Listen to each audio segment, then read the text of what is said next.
Hello friends, 7 future சேனலில் நான் San ambition அதை பற்றியான என்னோடய சிம்பிள் அனாலிசிஸை நான் உங்களுக்கு கொடுக்குறேன். வாழ்க்கை லட்சியம் கண்டிப்பாக வேணுமா?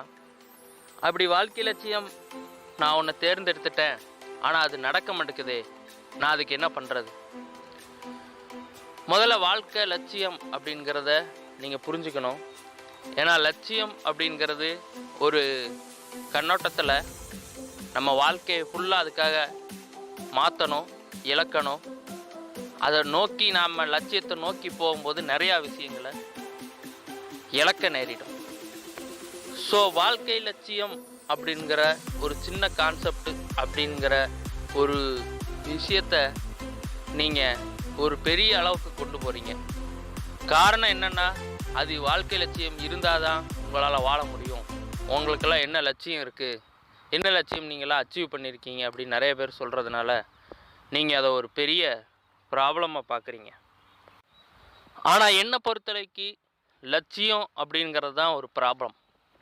லட்சியத்தில் ப்ராப்ளம் வரும், அதெல்லாம் நீங்கள் தடைகளெல்லாம் கடந்து நீங்கள் சாதனை செய்யணும் அப்படின்பாங்க.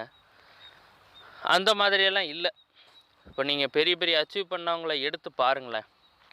உதாரணத்துக்கு நிறைய பேர் இருக்காங்க, ஒவ்வொரு ஃபீல்டுலேயும் ஒவ்வொரு அளவுக்கு அச்சீவ் பண்ணுறவங்க நிறைய பேர் இருக்காங்க. அந்த அளவுக்கு அச்சீவ் பண்ணவங்க அவங்க வாழ்க்கை ஃபுல்லாக அவங்களோட லட்சியம் தினமும் ஒவ்வொரு நொடியும் அவங்க அதையே நினச்சிட்டு இருந்திருப்பாங்கன்னு நினைக்கிறீங்களா? கண்டிப்பாக வாய்ப்பில்லை. அவங்க அன்னைக்கு என்ன செய்யணுமோ, அந்தந்த நொடி என்னென்ன செய்யணுமோ அதை செய்வாங்க. நீங்கள் ஒரு சிலது கேள்விப்பட்டிருப்பீங்க, நான் டாக்டர் ஆகணும்னா சின்ன வயசுலேருந்தே டாக்டர் அப்படின்னு யோசிச்சுட்டு இருக்கணுமா? கிடையாது. நிறைய பேர் லட்சியத்தில் பார்த்திங்கன்னா டாக்டர்னு யோசிச்சுட்ருப்பாங்க, ஆனால் ஆக முடியாது. காரணம் என்னென்னா, யோசிக்கிறதுனால நம்ம கனவு காண்றதுனால வாய்ப்பு இல்லை. அந்த நொடி டாக்டர் ஆகிறதுக்கு என்ன பண்ணணும்? இப்போது நீங்கள் இருக்கீங்க, உங்கள் லட்சியம் அப்படிங்கிறதெல்லாம் விட்டுட்டு இந்த நொடியில் நீங்கள் என்ன பண்ணுறீங்க அப்படிங்கிறத பின்னாடி எதிரொலிக்கும். ஸோ அது ரொம்ப முக்கியம். இந்த நொடியில் நீங்கள் என்ன பண்ணுறீங்கிறது ரொம்ப. நீங்கள் ஒன்று யோசிச்சு பாருங்கள், லட்சியம் இருக்கிறவங்க எல்லாம் என்ன பண்ணுறாங்க அப்படிங்கிறது. இது ரொம்ப ஒரு முக்கியமானது. ஏன்னா லட்சியம் இருக்கிறவங்க அப்படின்னு சொல்கிறவங்கெல்லாம் அவங்களோட வாழ்க்கையில் செயல்களை சரியாக செஞ்சாங்களா, இல்லை அவங்க கனவு கண்டாங்களா? செயல்களை தான் சரியாக செஞ்சுருப்பாங்க. இப்போ உதாரணத்துக்கு நீங்கள் நான் ஒரு டாக்டர் ஆகணும் அப்படின்னு நீங்கள் அதான் உங்கள் லட்சியம் அப்படின்னு நீங்கள் எடுத்துட்டிங்கன்னா, டாக்டர் ஆனால் மட்டும் போதுமா? நான் என்ன சொல்கிறேன்னா, நீங்கள் ஒரு டாக்டராக இருக்கிறீங்க. டாக்டராக இருந்து நீங்கள் என்ன பண்ணுவீங்க? மெடிக்கல் ப்ராக்டிஸ் பண்ணுறீங்க, ஓகே. ஆனால் அதில் வர்ற இன்கம் வச்சு உங்கள் லைஃப்பை ஹாப்பியாக கொண்டு போவீங்க.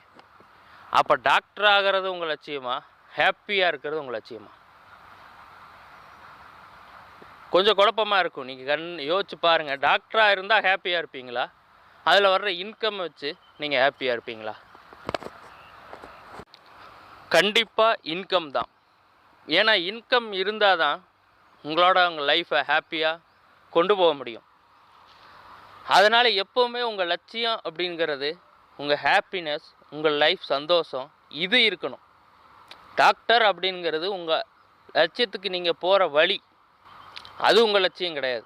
எப்போ நீங்கள் அதை உங்கள் லட்சியமாக எடுத்துக்கிறீங்களோ அப்போ உங்கள் லைஃப் ஹாப்பினஸ் இழக்கும். டாக்டராக இருப்பீங்க, இன்ஜினியரிங்காக இருப்பீங்க, பெரிய பெரிய பில்லியனராக இருப்பீங்க, ஆனால் சந்தோஷம் ஹாப்பினஸ் இருக்காது.